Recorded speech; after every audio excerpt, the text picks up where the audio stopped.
Welcome to episode 163 of Sports Geek. On this week's episode, I chat with Doug O'Donnell from the San Antonio Spurs. Welcome to the Sports Geek Podcast, the podcast built for sports digital and sports business professionals. And now, here's your host who has ordered sneakers that will show his tweets, Sean Callanan. Thanks, DJ Joel. Yes, I will have some sneakers soon, hopefully, that will have a digital display on them. So the Sports Geek shoes will be able to show my tweets. My name is Sean Callanan, and you are listening to Sports Geek. That's right. I've decided to drop podcast because you're listening to a podcast. Took some good feedback from a few friends that I've been talking to in the podcast space, both being at Podcast Movement and OzPod recently, and podcast is redundant. So I think there'll be a little bit of work and rebrand. So we're going to drop the podcast and update the cover art. Thank you very much for everyone's feedback on the updated cover art. And you might be listening to Sports Geek on iTunes, but you're most likely, and I hope you are, you're listening to it on my favorite podcast app, Pocket Casts. And a special shout out to Russell Ivanisevic, if I get that right. Hopefully I have, Russell, who I finally got to meet at OzPod, and just proof that no cash changed hands. I just support Pocket Cast because it's a great app. It's built in Australia, but it's a great podcasting app. So if you haven't given it a try yet, please do so. And there'll be more on podcasts and podcasting after my interview with Doug O'Donnell. As I said, I've been on a couple of podcast conferences recently, and looking forward to the podcast landscape continuing to grow. I'm recording this in my new office. We are now based in Creative Cubes in Church Street, Richmond. Shout out to Toby and the Creative Cubes team that have done a terrific job. If you haven't checked out my Instagram with the GOAT meeting room, there's a terrific mural of Michael Jordan in the greatest of all time meeting room. So if you want to stop by, please do so. It was good to catch up with this week's guest, Doug O'Donnell. Caught up with the Spurs in March around South by Southwest. And so it was good to get him on the phone and talk about what they've been doing in developing their digital strategy and getting their landscape right so they can then look to monetize. So it's a great discussion because there's a lot of the stuff that I'm currently doing with a lot of teams right now, and it's good to talk to someone who's just gone through it. So here is my chat with Doug O'Donnell from the San Antonio Spurs.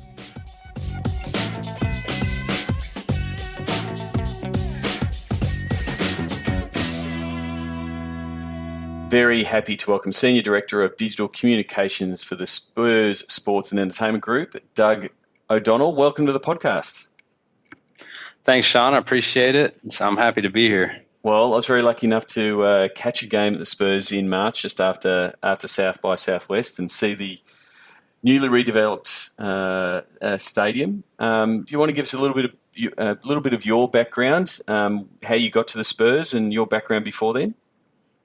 Yeah, sure, absolutely. I think it's been interesting. I've been here now 2 years at the Spurs, and I think it's one of those jobs that you happen into that you weren't really expecting to have the opportunity at. I really started on the brand side of things at agencies. Started in Louisville, Kentucky. Actually, at the Kentucky Derby was my first job out of college, and did media operations and publicity there for a few years, and then moved over to a PR agency right around the 2000 internet bubble when and everything was new and fresh, and we started doing a lot of digital work. Suddenly, that was where all the focus was, and I actually did have a supervisor tell me that the internet was a fad. I always hear that story, but I had that guy tell me that.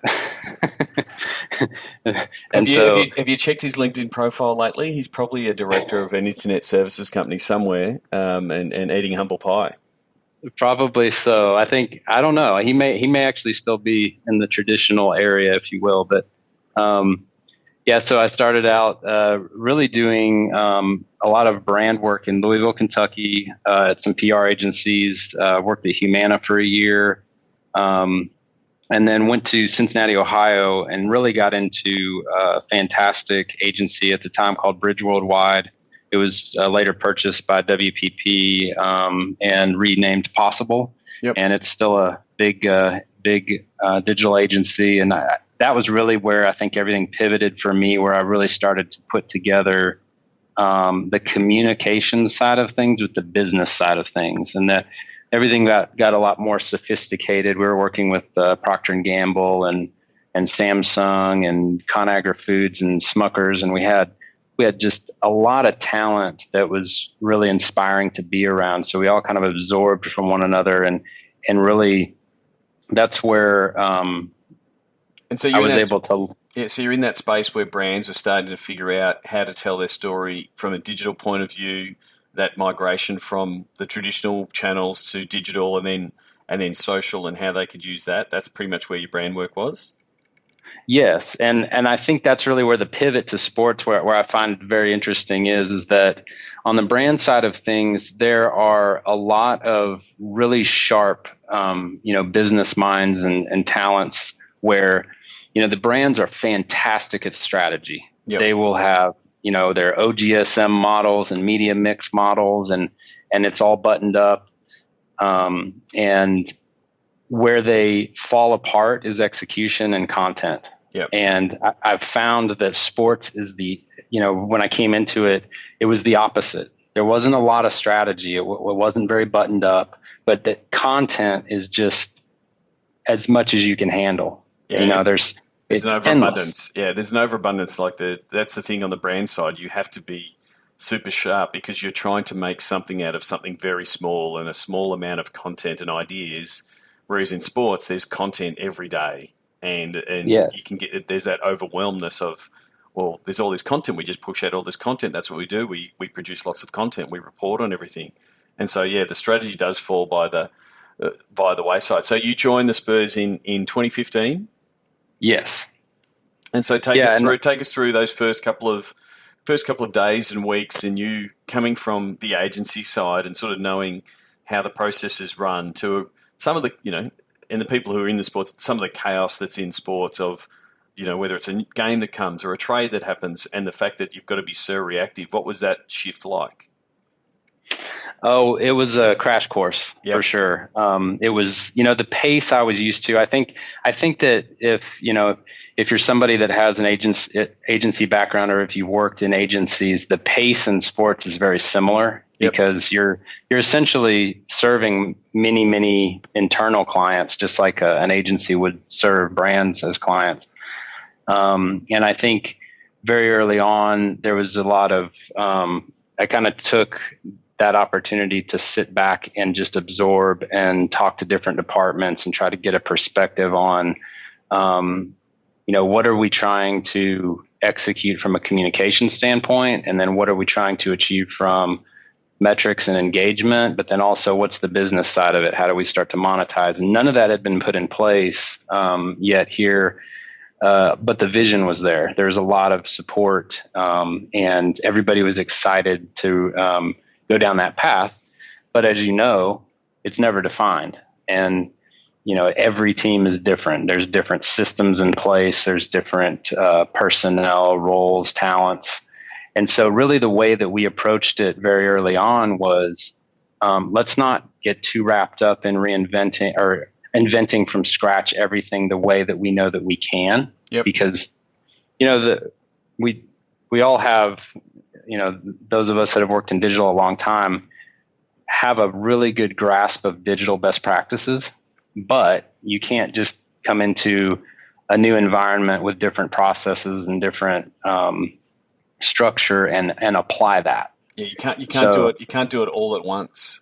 Is exactly. So what were so you sort of go in and you see some of those small wins, or some of those, the phrase low hanging fruit, but you see some of those things that you can fix. What were some of the first things you started to, and fix is the wrong word because it's not like it was broken, but it's like, how can we put some structure and process around this to potentially make it better? And then end up with better results for the Spurs, whether that be in traffic and engagement or monetizing it in ticket sales or sponsorship? What were the first couple of things that you started to look at?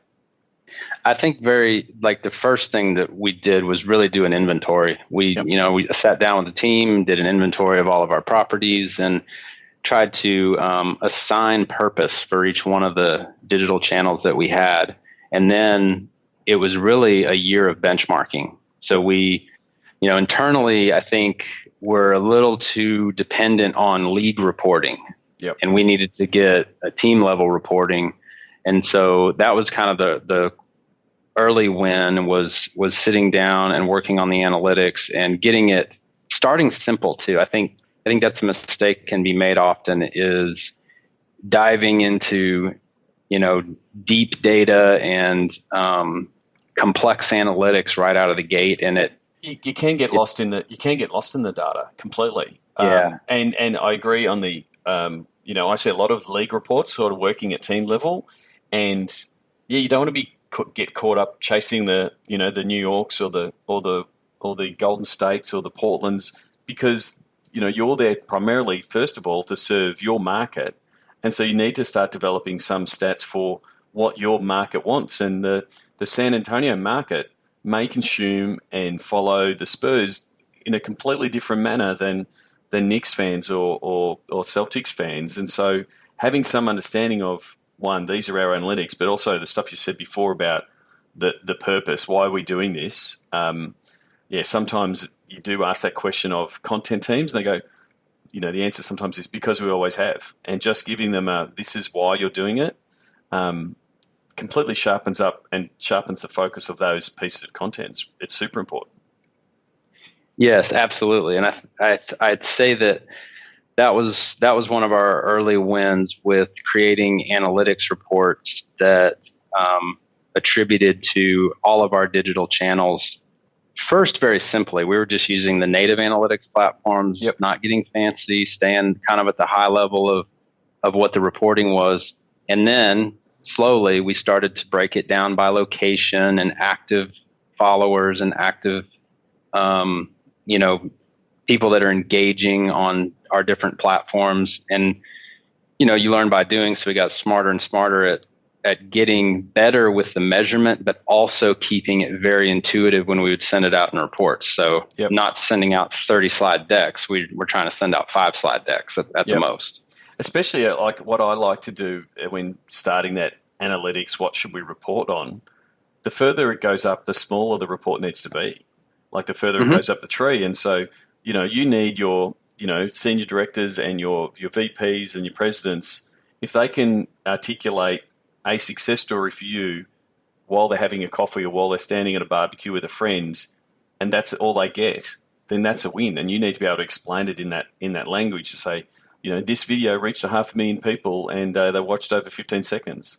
That's enough to say that one was a win. You can explain that in 30 slides, but being able to verbalize that both, especially internally, if you're going to start priming your sponsorship team to sell, you're starting that education process. So they're the snippets that they're going to use when they get into sales mode. Exactly.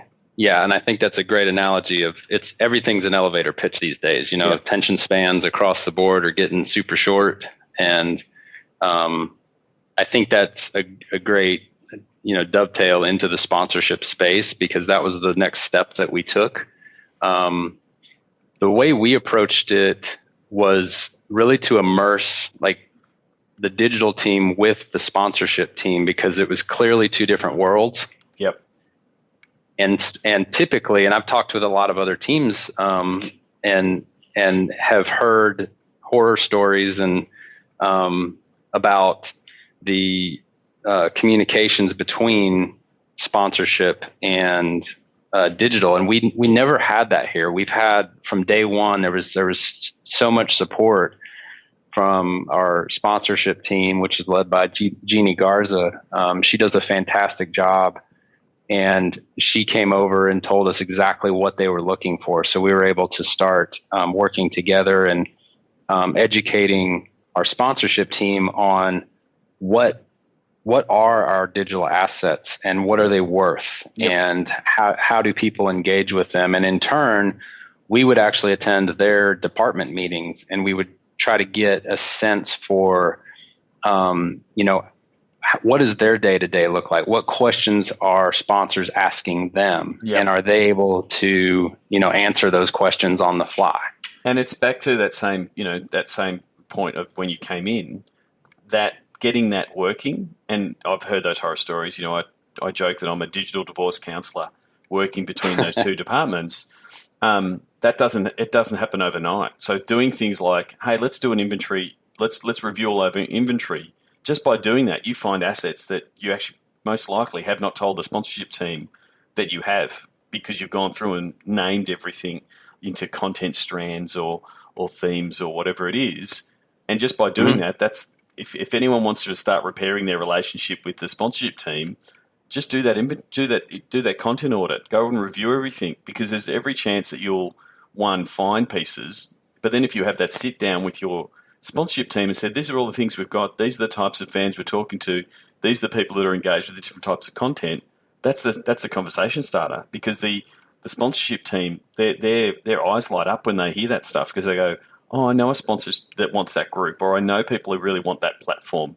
And so it's a really good starting point to say, here's all the things that we have, and starting that conversation in a bit more collegial manner rather than the adversarial manner that it sometimes can be. Yeah, exactly. And that's kind of where it started to get exciting. Yep. When we were able to articulate exactly what an asset was, because sometimes it's not very tangible. It's kind of this elusive thing that we can create this custom content. Well, what does that mean? Well, we can come up with something, and then if it's not defined, it's very hard for sponsorship who's, traditionally used to very hard assets, whether it's digital boards in the arena or signage or things like that, or things that are on broadcast that are very easily defined. We started out, like I said, year one was benchmarking, which gave us the story that we could tell from a performance standpoint to sponsorship. And then we started working with sponsorship on how do we meet in the middle to create the best content we can, first and foremost for our fans. But then now how do we align that brand equity that the Spurs have with a Spurs Brand and try to avoid, some of the activations that can feel forced sometimes. Yep.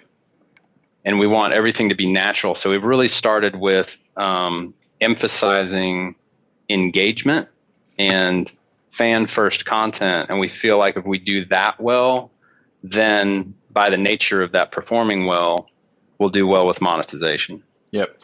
And talking a bit about the Spurs brand, like it's an exceptionally strong brand and team ethos, driven a lot by Coach Pop and the tremendous success you've had over 20 years.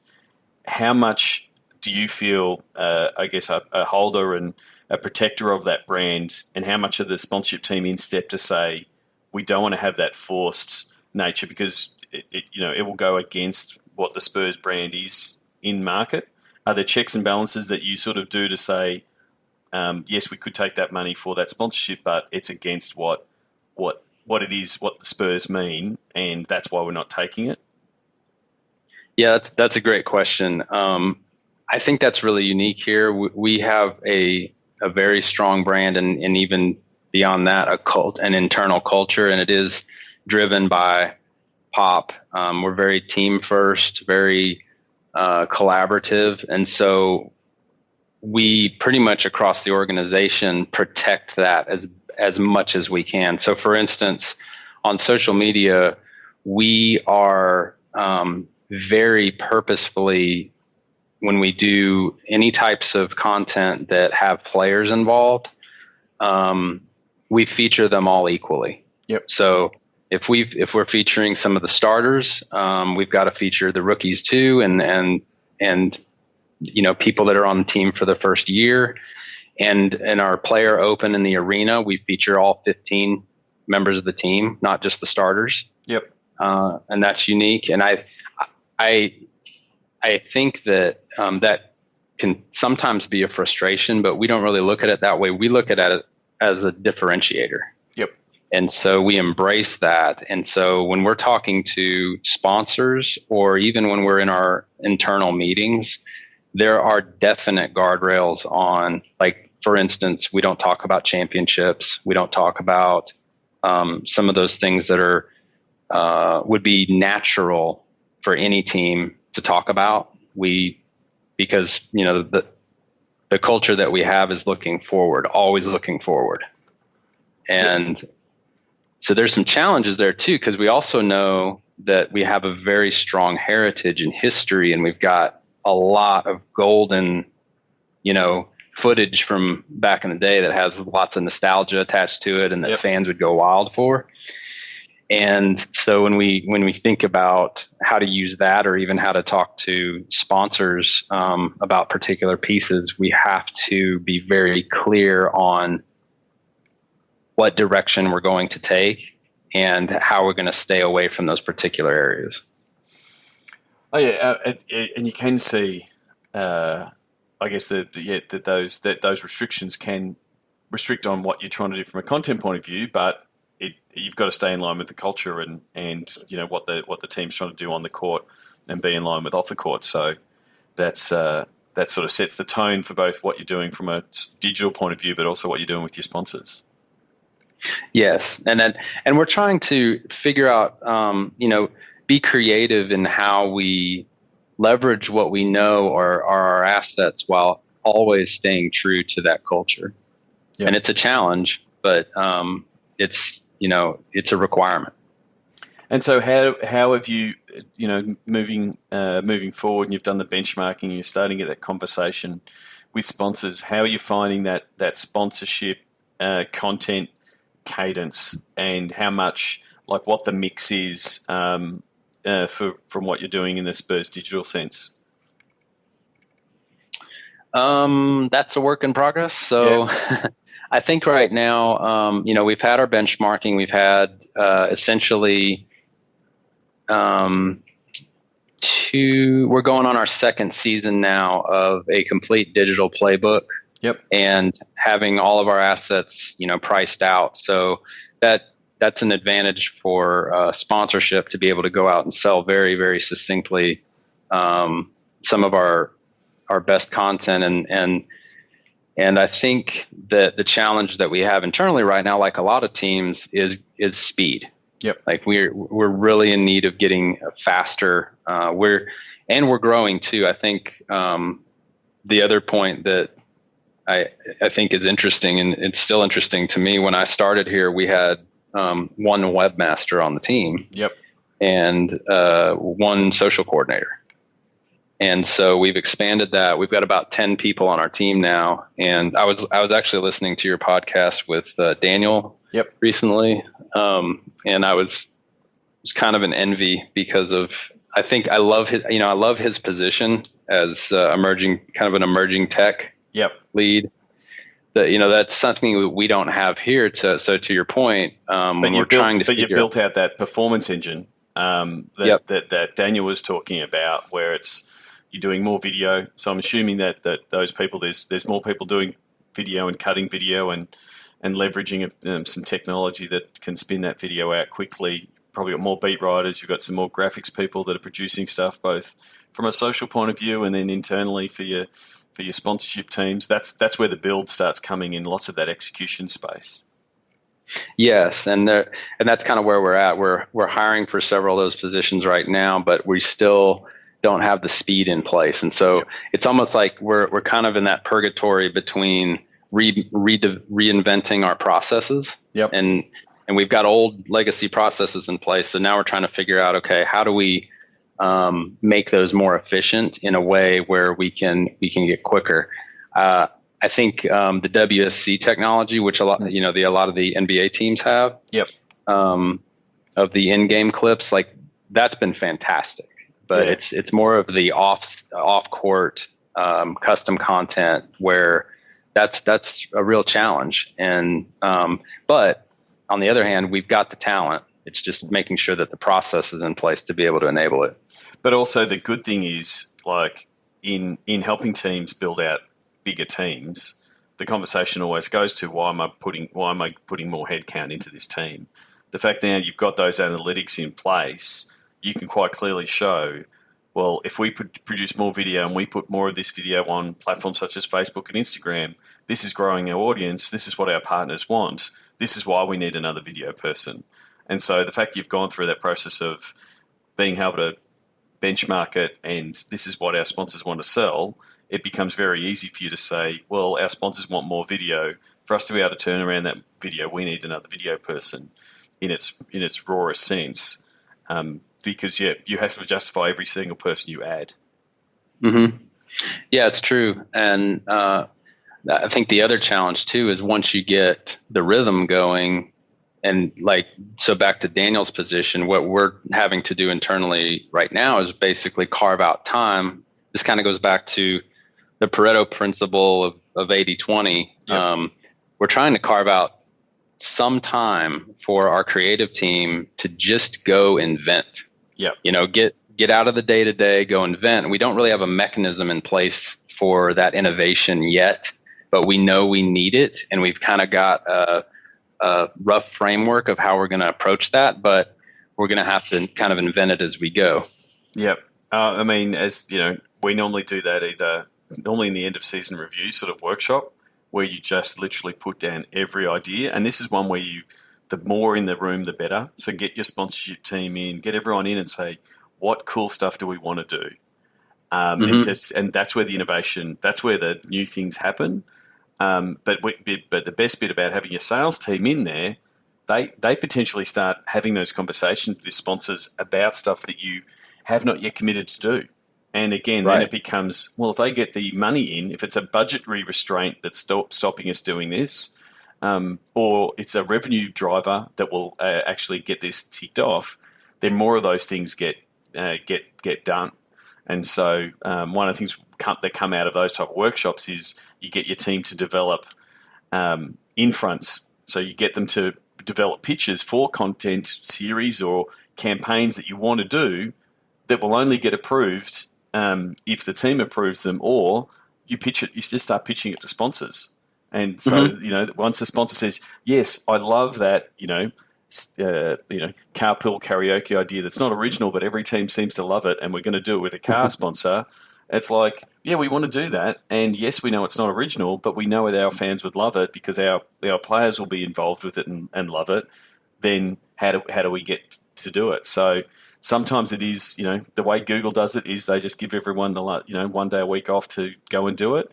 That's hard to do in sports, but if you set aside a day where you say, we're all going to be away from our computers, we're all going to be in the practice facility or meeting room, and we're going to have a lot of post-it notes, that's pretty much what an innovation workshop is. You just have a lot of post-it notes and ideas flowing, and you never know what comes out of it. Yeah, I love that idea, and we're getting better at doing that. And I think, too, one of the other things that's interesting about, pivoting a lot of this digital in our case is we've got a very international team. Yep. So a lot of the followers that we've gotten on social media have, I think 60% of our followers are outside of the United States.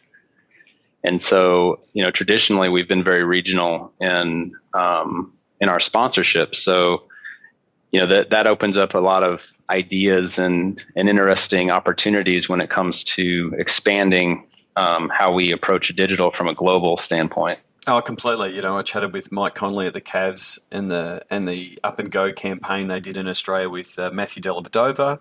That was great. So you've got those opportunities there with, Paddy Mills being Australian and obviously you would have Manu would have a large fan base that give you opportunities. And that's the piece that the NBA and teams in the NBA are still figuring out. There's a few, the Up and Go with the Cavs and, what the Warriors are trying to do in Indonesia and stuff like that, as teams are starting to figure out, well, globally, there's some really big opportunities that you can really leverage, I guess, the geo-targeting capabilities that social offers you. I think that's going to be where there's a big opportunity, and then also potentially, potentially like an OTT service that is a Spurs only channel, and you have people all around the world subscribing. I think that's potentially a model that a lot of the NBA teams are currently looking at, because it's very much the global game. Yeah, that's an interesting piece. I know the Clippers are working on that right now. Yeah. And we're actually working on our app as well, from a standpoint that, prior to our app was largely a template, and it was kind of redundant. So we have a great user experience specialist on staff, Omar Gonzalez, and he's kind of leading that project for us, working with Yinscam like a lot of the teams do. But we're trying to kind of bridge that gap between the one size fits all app and, create more of a utility for the local fan base and the season ticket member, and maybe some exclusive content. But then also, how do we create an app that is valid globally and beyond the arena? And some teams have tried that approach and done, there's been good and bad examples of that, because it's really tough to try to make sure that, content is activated by location or even by login or things like that. And it is something, have recently speaking to Priya on a podcast. That is something, she drove Yinscam out of better activating the fan in the stadium, which is a great driver and engages the fan. But yeah, when you look at all of your social numbers, the stadium is the 1%. The 99% is outside. So I think that is the next challenge for the app sort of engagement sort of model. Because we all know, again, when people are talking apps, I always ask them, do you remember the last app you downloaded? Because a lot of people are very much in the comfort zone of, my phone is full, I've got my apps. Like, new entry into the market now is difficult. Sports does have a free pass. Fandom does get people to sign up. It still needs something bright and shiny to sort of draw them in. But then once you've drawn them in, how do you engage? What is the objective? Back to what you said with the content. What's the objective of the app? What do we want them to do? Do we want them to log in every game?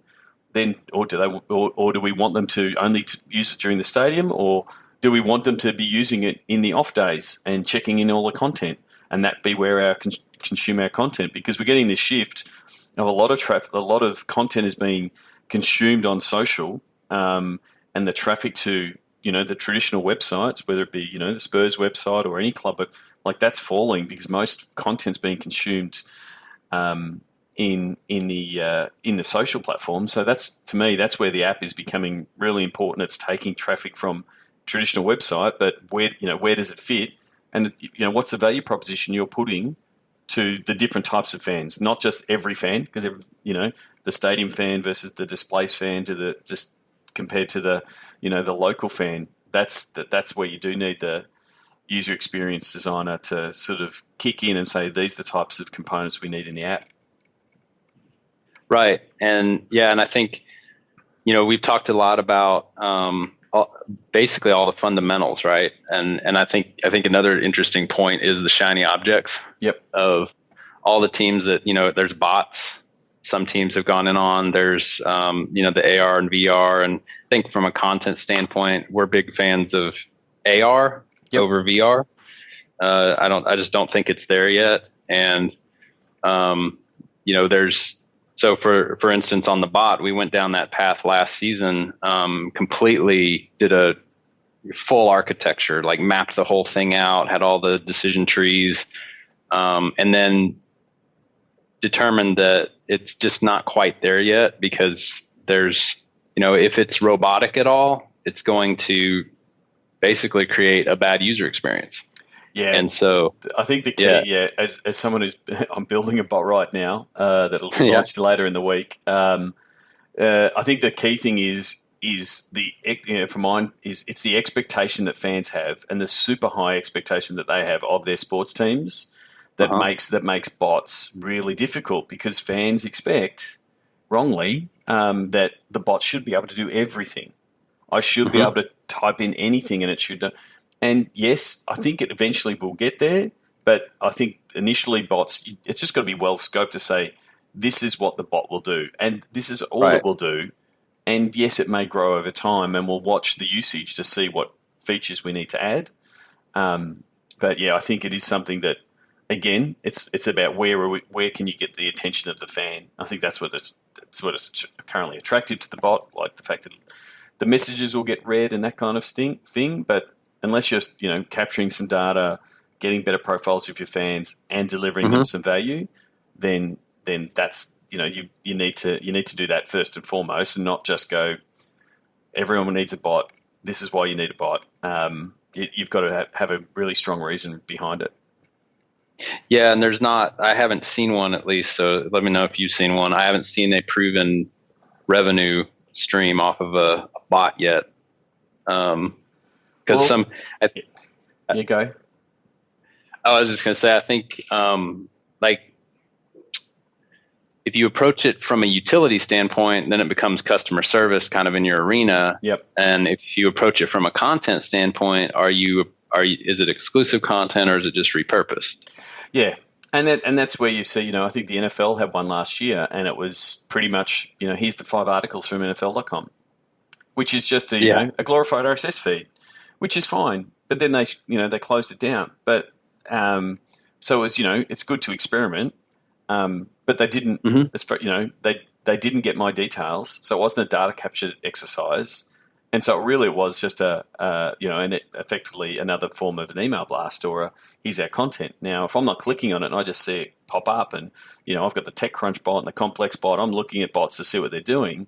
A lot of them are, hey, this is me trying to cut through the noise to get our articles in your face, but then I think the nuanced ones of how do I do that customer service, or how do I order a ticket? Things that, Domino's are doing one where you can order a pizza via a bot. Like, is that going to be the way that we do it? A few years ago, we did not think we'd just push a button and a car would turn up and pick us up on the side of the street. So it's we don't know. But I think there's a bit of a game.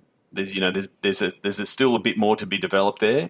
And I think it is the AI piece of, if it can start getting into the spot of someone types in a certain word and it starts figuring out what the people want and delivering that piece, and so it becomes part search, part assistant. I think that's the piece. And yeah, at the moment I haven't seen any. It's still you've still got to program it, and potentially if you can capture that data and then potentially either send them that offer, or or the monetization might actually come from you capturing that email via the bot, and then it moves into your email system and marketing automation kicks it in. There's multiple ways I think it can happen. And it's just a matter of to see, what the fans' response is to it. Yeah. And that, I think you're right. The expectations are too high. And I know that we looked into, at least in the short term, they're too high. We looked into an AI vendor, and the cost is just out of reach right now. Yep. It's just extreme, and without a proven revenue stream, when it's costing much more than an app to fully develop a custom app, then it's not quite there yet. Yep. And that's the thing. It's, and the good thing that we know about the technology, if we look back at the last 10 years, it will get cheaper as it becomes more mainstream. So there is that option of, sitting back and waiting, seeing a few that work. But for mine, even if you're not in the space, I still suggest to people, I'm surprised how many people talk to thinking about bots, and they have not installed and played with bots that are currently in the market.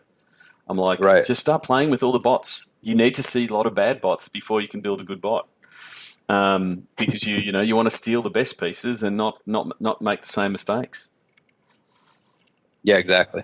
Doug, do you just want to finish with the closing 5? Do you remember your first sports event you ever attended? Yes. The first one I remember attending, I was probably about 6 years old, and it was kind of interesting. So I was living in Little Rock, Arkansas at the time, and I was an Arkansas Razorbacks game, and Lou Holtz was the head coach at the time, I remember. And the thing I remember about it was it was pouring down rain, and there was a tornado literally over in North Little Rock. Tornado sirens were going off. Nobody cared. Nobody left the game. That's nope. That's fandom that's the definition of sports fandom, isn't it? I'm staying here to the end of the game, despite the weather concerns. Yeah, and it was really before liability too. So I mean, there was lightning slamming all over the place, but they didn't try to evacuate the stadium or anything. It was just there's a game being played, and we're going to watch it. Yep. Do you have a favorite or a go-to or a favorite food memory at a sports event? I don't. That's a tough one because I'm not very adventurous. So when I go to sporting events, I'm just doing a hot dog or nachos or a burger. That's fine. It's sometimes there's the foodie sports enthusiast, and then there's I'm just going with my staple. I know, or I think I know what's in that food item I'm eating. So whether it's a hot dog, that's fine. What's the first app that you open in the morning? Probably LinkedIn. I usually check out LinkedIn, and then kind of do the round table of Instagram, Bleacher Report. That's it. I think you're the first person that said LinkedIn, but I think it has its content feed and its algorithm has vastly improved over the past 18 months, both in what people are posting and then what it's serving to you. Yeah, I've over the years followed a lot of people in the brand space and digital space, and over time, I think that's been where I get a lot of my news. What's your take on the recently released LinkedIn video? Are you a watcher of video in LinkedIn? Not yet. It doesn't feel right. Yeah. I don't know if it's a good fit. I'm sure that it eventually will be. I mean, video's king everywhere, but initially I was kind of like, no. I feel like they need to, if they can get the auto captioning happening on all these videos that are happening, which was sort of one of the secrets that sort of Facebook sort of figured out. Because the thing is, you just don't put the sound on. So if you see a talking head, depending on where you are, if you're at a cafe or you're on a train or on a plane, you're not going to, I've got to put in my headphones. I know some people might already have them on because they're listening to podcasts. They're terrific people. But I don't, I'm still, not convinced, again, if you look at all the studies of video, it's like the videos don't, you don't need, the videos that work the best don't need sound. Right. Yeah, totally agree. So it'll be interesting to see, but, you'll see the business insiders of the world do their little 45-second spots, and they'll start doing really well on LinkedIn. You mentioned there that you followed a bunch of different people. Is there anyone that the Sports Geek podcast listeners should follow, and why? I'm probably a little bit biased on the brand side. There's a few people that I've followed for many years. One is Brian Solis. Yep. And he's a futurist out of I believe Silicon Valley. Yeah, I'm a big fan of Brian. The regular updates that he does on, I guess, just the landscape and all the different tools and where things are headed. If you're not sort of keeping in touch with those guys, you need to know where things are moving. Yeah, and I think there's a couple other people, Jeremiah Yang, and Charlene Lee, and then I love Gary Vaynerchuk. He's him and Tom Goodwin, probably round out my top 5. Are both very irreverent, and I really like the way that they approach some of their strategies and just digital applications, as far as like they take the filters off. They don't get too caught up in jargon and trying to sound smart. They just get right to the point of why they're doing what they're doing. Yeah, and the good thing about what Gary Vee's doing is he's using the platform. Like, yes, he's got his team that's executing around it, but if nothing else, you can learn about how to execute on the platforms just by seeing how he's executing his content and his message there. So that's that's why I like the different channels that he's pushing out, whether it be what he's doing on Insta or Snap, and then what he's doing on Facebook and how he's doing it differently. If you were to have a a social media platform that would be your MVP, what would it be? And this is where you can name it from a personal point of view, and then maybe put your Spurs hat on and say what platform.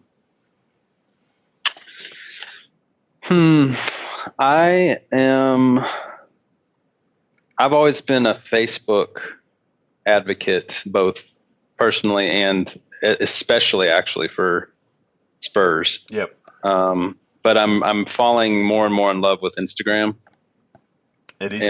And are you watching more of the Instagram stories? Were you first one of the people that sort of railed against Instagram stories, and now you find yourself watching more and more? No, I don't. I've never been one of the folk that when Facebook or Twitter or Instagram come up with something new, just instantly, critiques it.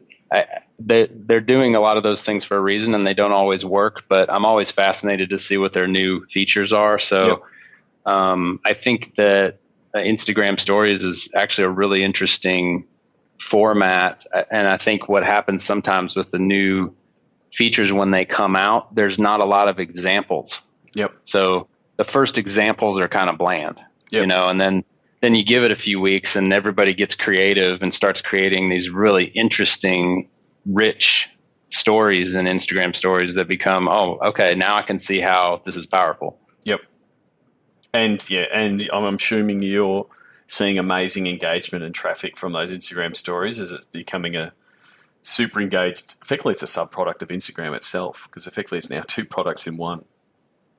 Yeah, we're getting better at that. Facebook's still our king. I think just as far as I think we're typically third in the league in engagement. We've got such a fantastic fan base that's really, really great supporters.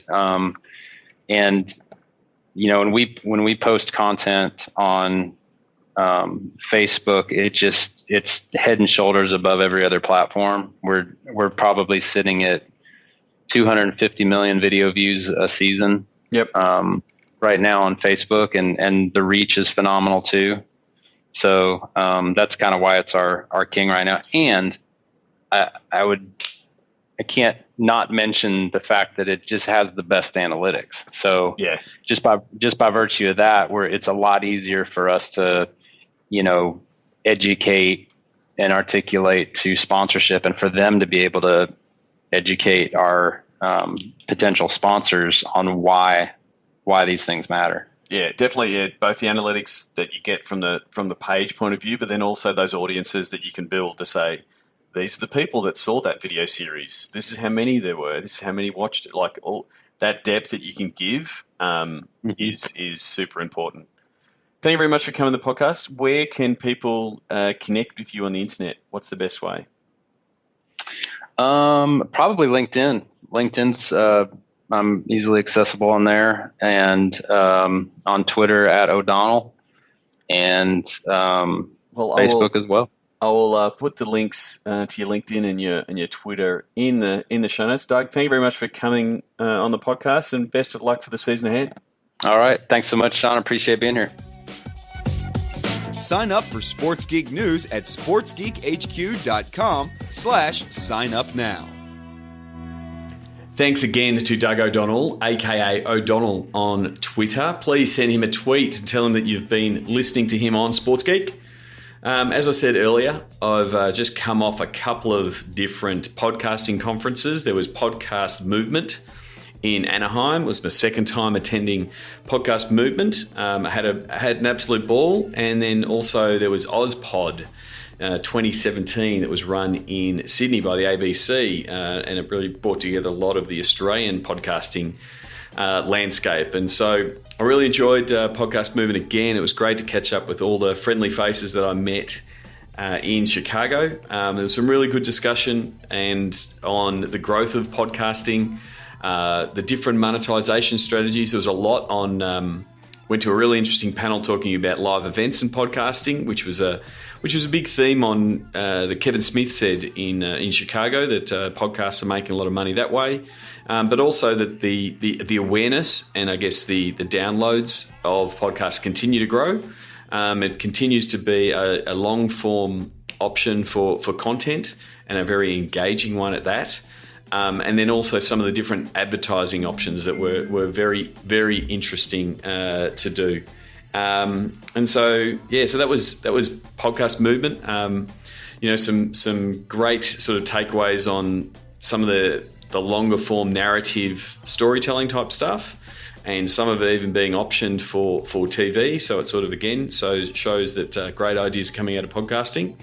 And then OzPod was good to bring in, all of the big players from the Australian scene. It was good to catch up with Tofop and Two Guys One Cup's Charlie Clausen as a long-time listener and a good friend of Will Anderson, and also see that the market is also growing in Australia. And good to catch up with, or good to at least listen to, Nick Qua. If you're a big fan of podcasts in the industry, I highly recommend checking out Hot Pod. It's a weekly newsletter that you can subscribe to and get it bonus material. I do recommend that. But and if you're into podcasting and like it a lot, definitely check out both Podcast Movement and OzPod. And a special shout out to the Radio Hub boys who hosted a Podcast Sydney meetup the night before. Much fun was had with Cooper and Silky. So thank you very much for having me, guys. And I look forward to repeating that effort sometime soon. Maybe come down and we'll do it at my office next time. So check out those PM17 or OzPod 2017 are the hashtags. There's still plenty of content out there. And well worth checking out if you're a fan of, even if you're just a fan of podcasts, not a podcaster. It's well worth checking out. A few things before I wrap up. Just want to give you an update on Crowbot, the chatbot, Facebook Messenger chatbot that we launched for the Adelaide Crows. As the time of recording, it's only been up and live for a couple of days, but we've had some really good early returns from it. We followed just putting some analytics around the link that was shared. So we've had about 1,200 people click through on the link, and we've had 800 people sign up and go through the auth process. So it's been a really effective data capture tool. But the more encouraging thing is that people are doing around 8 to 10 different interactions, and we've almost had 10,000 messages sent and then responded to by the bot. So it's been good. They've been diving in, looking at all the players and looking at the videos and those kind of things. We've had a really good response to the mini game, so much so that parents are doing the mini game, the choose your own adventure style mini game with their kids. So it was a bit of an unexpected use case, but take it all the same. So it's going to be good. It's going to be interesting to test it out with Kieran and the Crows team over the next couple of weeks on what drives people back into the bot, and also what things people are typing in. What we are seeing from the back end, so it's built on tradable bits. What we are seeing on the back end is what fans are typing in, and there is still a little bit of that expectation of fans wanting to write a couple of paragraphs straight to the team. But we are doing a pretty good job of saying, sorry, we can't understand 4 paragraphs. Please try contacting the club this way. So again, it's very, very, very measured to make sure that it doesn't become a customer service burden, but it's been very successful so far. And so that's been part of, I guess, the initiative that we announced recently is Sports Geek campaigns, and it's built for teams that are looking to go through the process that really Doug described in the interview, assessing what you're trying to do, understanding what your content is, how you can integrate that with your campaigns, and how your sponsorship team can then sell it, and just start selling it, knowing that they're going to make money every time they push out a new digital campaign. So the response to that's been good, both in talking to teams around chatbots, but then also starting the conversation with a lot of sponsorship executives on how they can go about better framing their campaigns and better integrating the content with the campaigns, so there's not that friction that we sometimes see a lot between digital and sponsorship. I'm hoping that this helps smooth that over. So that's it for this episode. Please stay tuned for the sounds of the game. It's actually some audio from the San Antonio Spurs game, where they, from their introductions, and do the San Antonio folk love their Spurs. So it was good to go to a game, tick another NBA stadium off the list in March, and thank you very much for the hospitality from the Spurs, and thanks to Doug for coming on the show. Until next week, my name is Sean Callanan, and you've been listening to Sports Geek. Join over 1,000 sports business executives in Sports Biz Slack. Go to sportsgeekhq.com/Slack. Please leave a review on iTunes. Go to sportsgeekhq.com/iTunes. Find out how to drive between $8,000 and $30,000 in profit for each digital campaign you sell sponsors. Check out sportsgeekcampaigns.com. Just like Jimmy Butler, you can call Sean anytime at 614-407-0407-200. Second from San Francisco,